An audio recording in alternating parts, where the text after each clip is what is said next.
12 बजे के मध्य रात्रि में यहाँ पे आग लगना और उसको कैसे कैसे काबू करना, और यहाँ इस तरह के हादसे हो जाएंगे ये किसी ने सोचा नहीं था। ये देखिए साहब, शॉर्ट सर्किट होता है रात के समय में, रात के अंधेरे में। जब यहाँ रक्सौल के तंदूरी होटल वाली गली में मैं खड़ा हूं, ये सामने जो बोर्ड लगा हुआ है ये लिखा हुआ है न्यू लुक जेंट्स सैलून है ये, और ये सैलून काफी फेमस।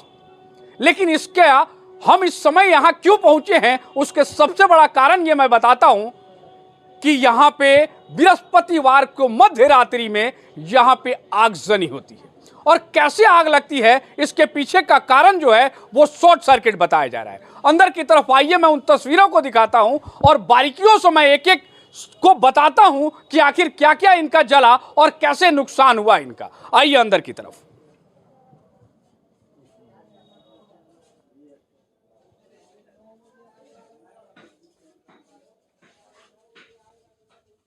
न्यू लुक सैलून है, और यहां किस तरह से, क्योंकि ये बनावट जो किया हुआ है इतना अच्छा बनाया है, और इतना अच्छा बना के ये लोग यहाँ पे कारीगर के रूप में कुछ एक साथ में काम करने वाले हैं। और ये जो साहब सामने खड़े हैं ये इसके ऑनर है।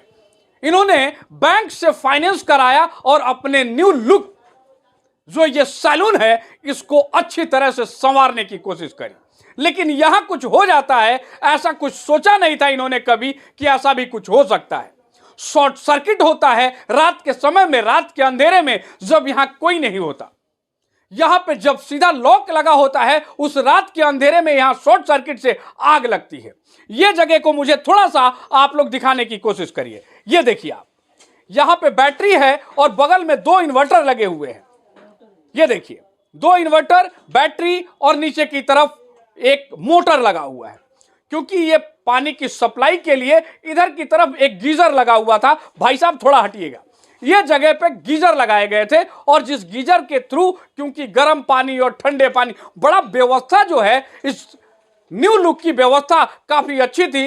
लोग बड़े बड़े नामचीन रक्सौल के लोग इस सैलून में पहुंचते थे। लेकिन यहां इस तरह के हादसे हो जाएंगे ये किसी ने सोचा नहीं था। ये देखिए सामने ये एसी है, ये एसी की स्थिति को देखिए।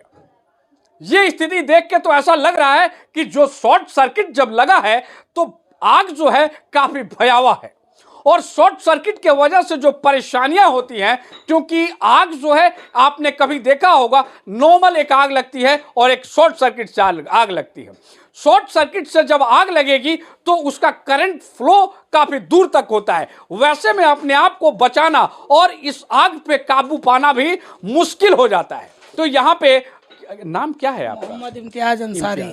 ये इम्तियाज जी, आपको कैसे पता चला ये कि आग लग गया? सर हम एक्चुअली 2-2.5 महीना कुछ जमीनी विवाद के गरज में हम गए हुए थे अपना घर जाने में न्यूज लेते रहते थे क्या है नहीं है, क्या दुकानदारी, डेली कलेक्शन वाला भी कुछ बाजार से भी कर्जा उठाए हुए थे, कुछ लोन लेके ये दुकान को खूबसूरत बनाने का कोशिश किए। क्योंकि हम यहाँ पे कारीगर के रूप में 15 साल पहले गया 15 साल पहले हम कारीगरी करते थे पैराडाइज बैंक रोड में। वहाँ से काम करते करते वहाँ सवेरा गली में एक दुकान बनाए, फिर 10 साल कॉन्टेक्ट दुकान चलाए, वही जो छोड़ दिए थे उसको। वो मकान मालिक कही कि अब एग्रीमेंट ख़त्म हो गया, तुम अपना फिर कहीं देखो। तो हम ये दुकान लेके और फिर अपना नए पैसा जुटा, तो फिर ये बैंक से फाइनेंस करवा के और कुछ पैसा बाज़ार से उठा के हम चाहें कि पैराडाइज से बेहतर हो, जिसमें से काम करते थे उससे भी अच्छा बनाए, ताकि कस्टमर शहर का जो भी है वो मेरा हैंड में है।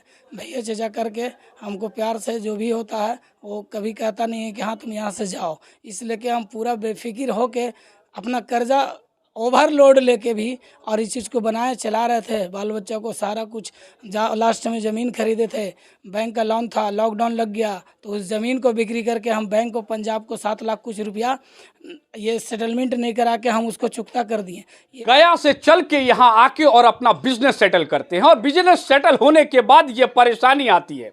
ऐसी परेशानियों में लगभग ये देखा जाए, लगभग ये बता पा रहे हैं कि मेरी नुकसान जो है लगभग 12 लाख रुपए के आसपास।